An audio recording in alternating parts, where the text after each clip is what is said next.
En esta sección lo que haremos es hablar de la noción de probabilidad y cómo esto nos da pie también para el concepto de distribución de probabilidades y después otro concepto adicional que se va a llamar curva de distribución normal o distribución normal de probabilidades.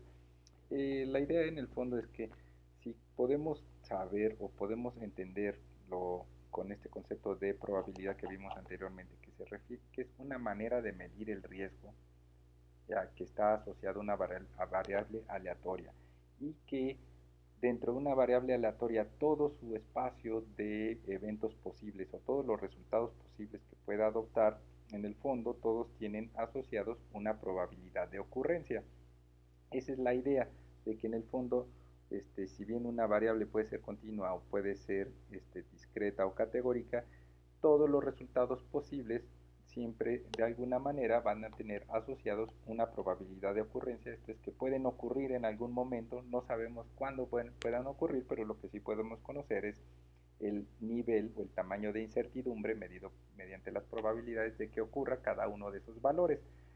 Si entonces asumimos que cada uno de los valores de nuestra variable aleatoria pueden ocurrir y en ese sentido cada uno tiene una probabilidad asociada, entonces también podemos pensar que el conjunto de probabilidades asociadas a nuestra variable aleatoria en el fondo va a tener una manera de distribuirse.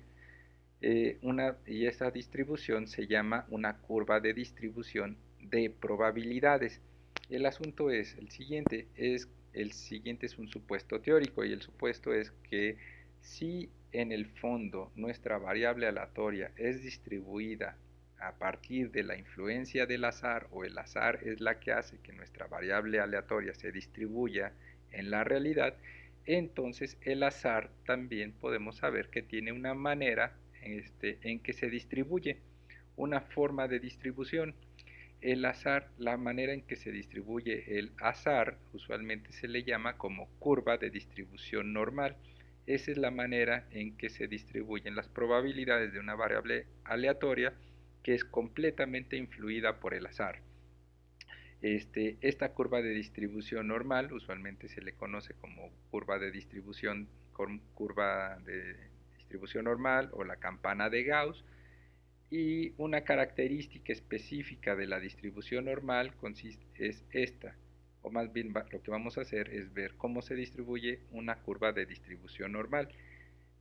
Usualmente se asume que esto es lo que pasa en la población, de esa manera se van a distribuir las variables aleatorias y por ejemplo lo que vamos a ver es a continuación son cuáles son las características de la distribución de la curva de distribución normal.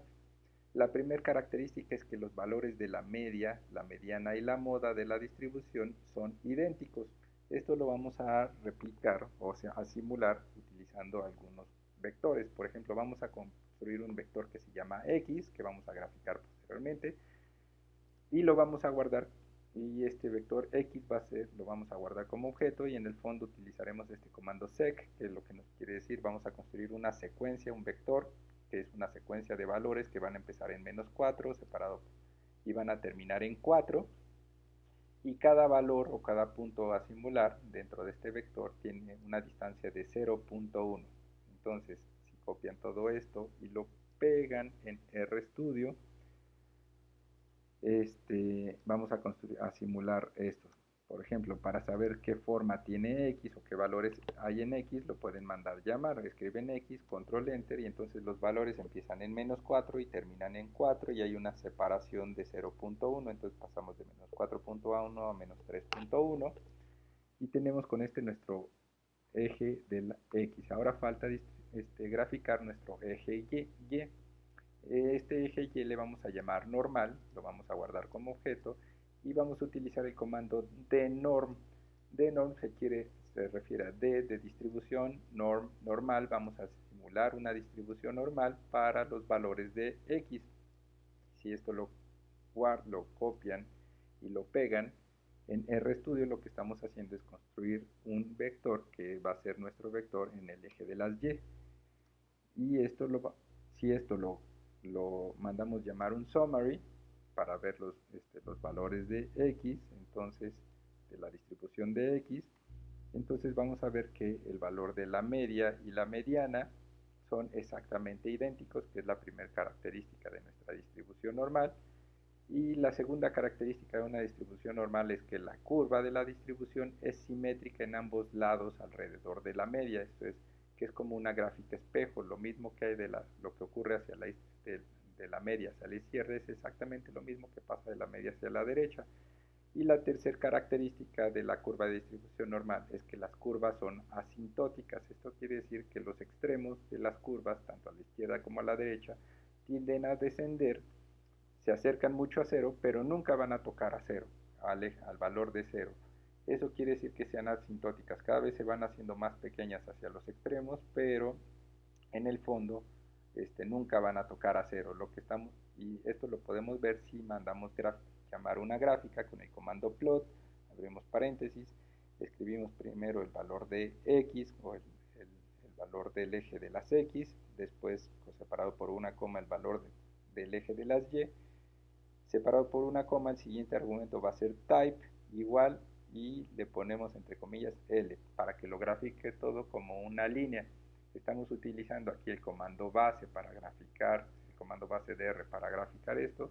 Si lo copian y lo pegan y lo mandan correr, entonces van a ver en su sección de gráficas, si lo amplían, la forma de una distribución normal. De esta manera es que se distribuye una curva normal. Esto es, en el eje de las X, lo que se encuentra son los valores posibles de nuestra variable aleatoria. Imaginen que X es nuestra variable aleatoria, puede adoptar valores que van de -4 a +4, porque así está definida o construida nuestra variable. Y lo que se está reflejando en el eje de las Y es la probabilidad de que ocurra cada uno de estos eventos. Por ejemplo, la probabilidad, si 0 es el valor de la media y la mediana, entonces en una curva de distribución normal va a ser el valor que va a tener una mayor probabilidad de ocurrencia. En cambio, por ejemplo, el valor de -2 al chocar con la curva tendría una probabilidad menor de ocurrencia, y en el caso del -4 tendría una probabilidad muy pequeña, tan cercana a cero, pero por la característica de ser asintótica nunca su probabilidad va a ser de cero, pero sí será muy pequeña. Y lo mismo va a pasar, lo mismo que pasa del lado de la izquierda a la media, va a pasar del lado a la derecha a la media. Entonces la probabilidad de -2 va a ser igual, exactamente igual a la probabilidad de +2 de que ocurra. Esta es la forma de una curva de distribución normal de probabilidades. Ese es por un lado. Hay que tener en cuenta esta forma de distribución, porque al conocer esta forma de distribución también podemos calcular cuál es la probabilidad de que ocurra un valor de x, si a partir de tener este modelo teórico de cómo se distribuyen las probabilidades. Y el segundo elemento que vamos a ver es el teorema del límite central, y este teorema del límite central nos ayuda a sustentar esta idea de que las probabilidades en la población, cuando son guiadas por el azar, siempre tenderán a distribuirse de esa manera.